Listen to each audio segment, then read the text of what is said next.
নমস্কার বন্ধুরা, আমি মুক্তা। আমার নতুন একটা ভিডিওতে তোমাদের সকলকে অনেক স্বাগত, অনেক ভালোবাসা। আজ হলো বুধবার। বুধবারের দিনটা তোমাদের সাথে নিয়ে শুরু করলাম। দিন এখন শুরু হয়নি, দিন তো শুরু হয়েছে আরও আগে, কিন্তু এখন সমস্ত বাসি কাজ বাস কমপ্লিট, স্নান দানও হয়ে গেছে। আর বাইরেটা দেখো একদম মেঘলা। তো হালকা হালকা বৃষ্টিও পড়ছে। ধুর, এমন ওয়েদার ভালো লাগে? আমার কিন্তু একদমই ভালো লাগে না। তো যাই হোক, কিন্তু আমার মন মতো তো আর ওয়েদার হবে না, ওয়েদারের সঙ্গে আমার দিনটা মানিয়ে নিতে হবে, তাই না? তো অন্যান্য ঘরের বিছানাপত্র তোলা হয়ে গেছে, কিন্তু বরমশাই তখন পর্যন্ত ওঠেনি। তো সেজন্য এখন এই ঘরের বিছানাটা তুলবো।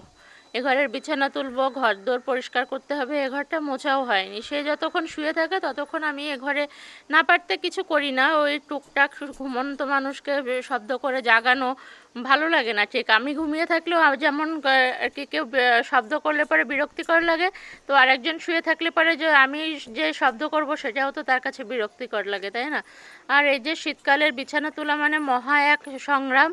এই বড় বড় ভারী ভারী লেপগুলো ভাঁজ করতে গেলে আমার হাতগুলো ব্যথা হয়ে যায়। সমান তিনখানা লেপ হয়েছে ভাই। মানে তিনখানা লেপ যদি একসঙ্গে ভাঁজ করতে যাই না, তাহলে আমার হাত খুলে পড়ে যাবে, এরকমটাই মনে হয় যেন। তো যাই হোক, আমি যখন ঘুম থেকে উঠি তখন আমি উঠে আমার লেপটা সঙ্গে সঙ্গে ভাঁজ করে নিই।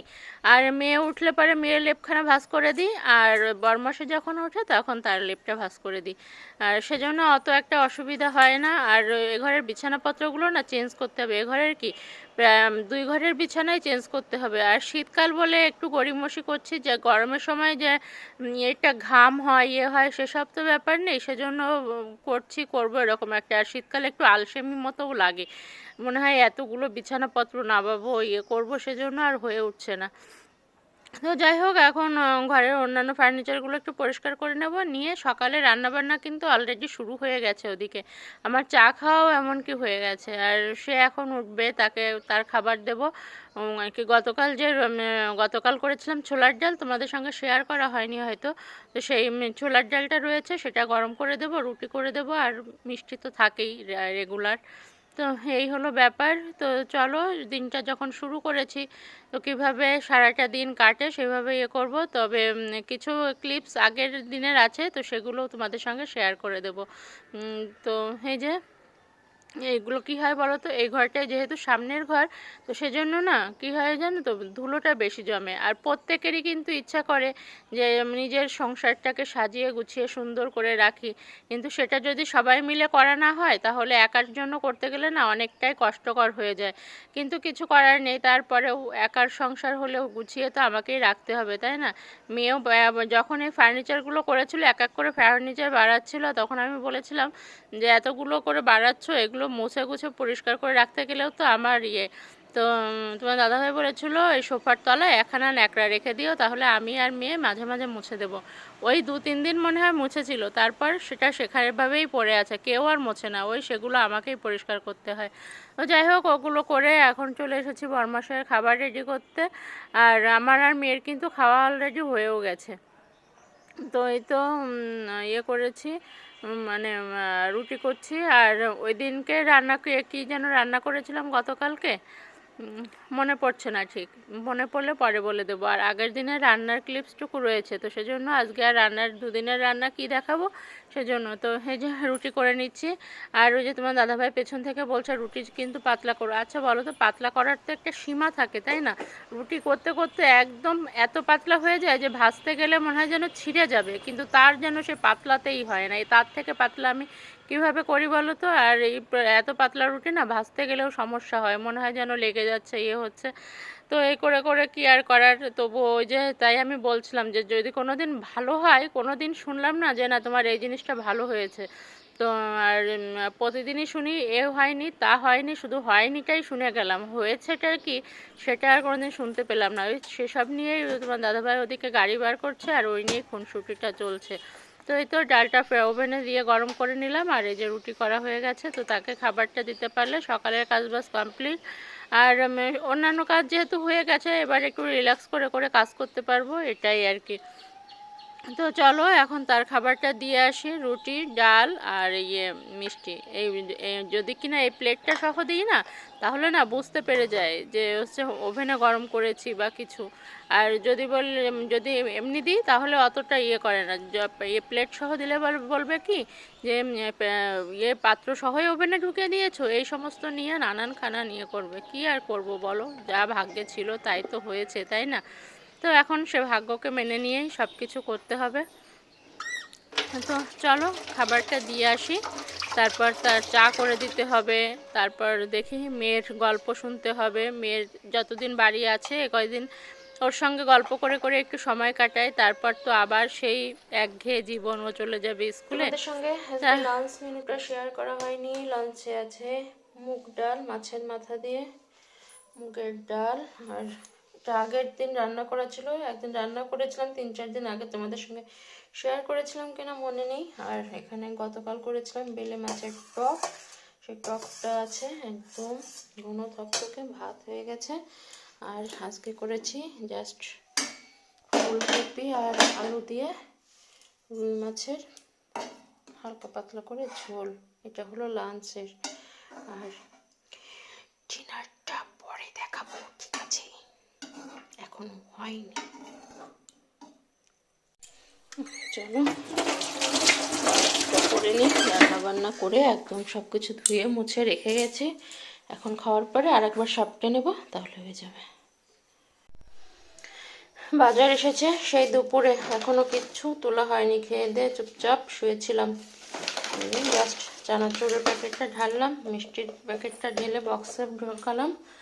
আর এদিকে বিস্কুটের প্যাকেট সব কিছু এখানে পড়ে রয়েছে। আপাতত এইগুলো করব, সবগুলো জায়গায় সেট করব। আর এই দেখো বিশাল এক ফুলকপির সাইজ, দেখলে? আর এখানে বাঁধাকপি, শসা, মুগ ডাল। মসুর ডালটা আমি লিস্ট করে দিয়েছিলাম, কিন্তু দোকানদার ওটা ভুল করে দেয়নি, নিজে ইচ্ছা করে দেয়নি, জানি না। দামটা ঠিক কেটে নিয়েছে। চা, আটা, নুনের প্যাকেট, আর এই যে আমার ফেভারিট টোস্ট। তো চলো এগুলো আগে সব জায়গায় রাখি। আর এই যে যন্ত্রণাদায়ক ওষুধ ফুচকা, যেটা কিনা বাড়িতে করতে আমার ভীষণ বিরক্তিকর আর আমার মেয়ের খুব ভালো লাগে। তো এসেই গেছে, করে দিতে হবে একদিন। চলো পরে আসছি। সব কিছু মোটামুটি গুছিয়ে নিয়েছি। আর এখন হবে চায়ের সঙ্গে ফুলকপির পকোড়া। ফুলকপিগুলো পাতলা পাতলা করে কেটে নিলাম। আর এই যে বেসনটাকে গুলে নিলাম, নুন, হলুদ আর একটুখানি লঙ্কার গুঁড়ো দিয়ে ব্যাটারটা গুলে নিলাম। আর এই যে ফুলকপি দিয়ে এখন হবে ফুলকপির পাকোড়া। আমার কড়াইটাকে ইগনোর করো সবাই, কারণ এটা আমার ভাজাভুজির কড়াই। এটা দিয়ে যে ভাজারটা হয় না, তার বলার মতো না।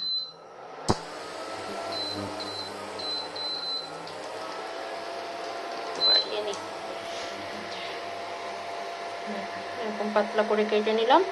ভাপিয়ে টাপিয়ে কিচ্ছু না, একদম এর ভিতরে চোবাবো আর ভাজবো।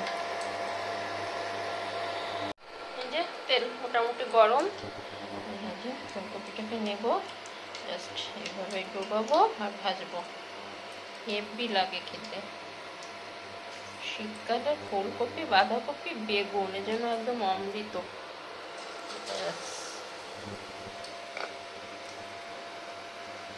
তাড়াতাড়ি করতে হবে কাজটা। ক্যামেরাটা এখন অফ করছি।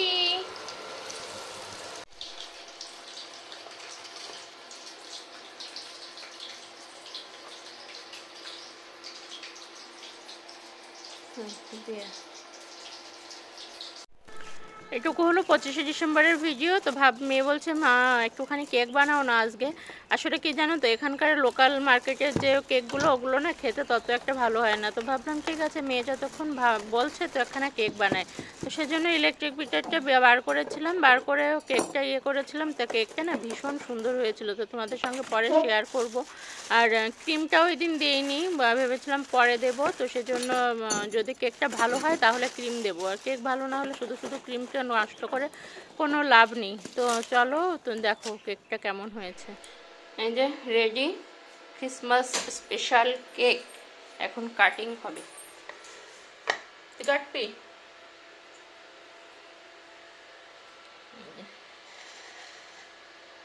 তোমাদের বলেছিলাম না ডিনারটা রাতে মানে পরে শেয়ার করব, তো এটা মেয়েকে সারপ্রাইজ দেবো বলে মেয়ে জিজ্ঞাসা করছিল, ও খেলতে যায় তো বিকালে, তাড়াহুড়ো করে ভাত দাও করছিল, সকাল সকাল খেয়ে খেলতে বেরিয়ে যায়।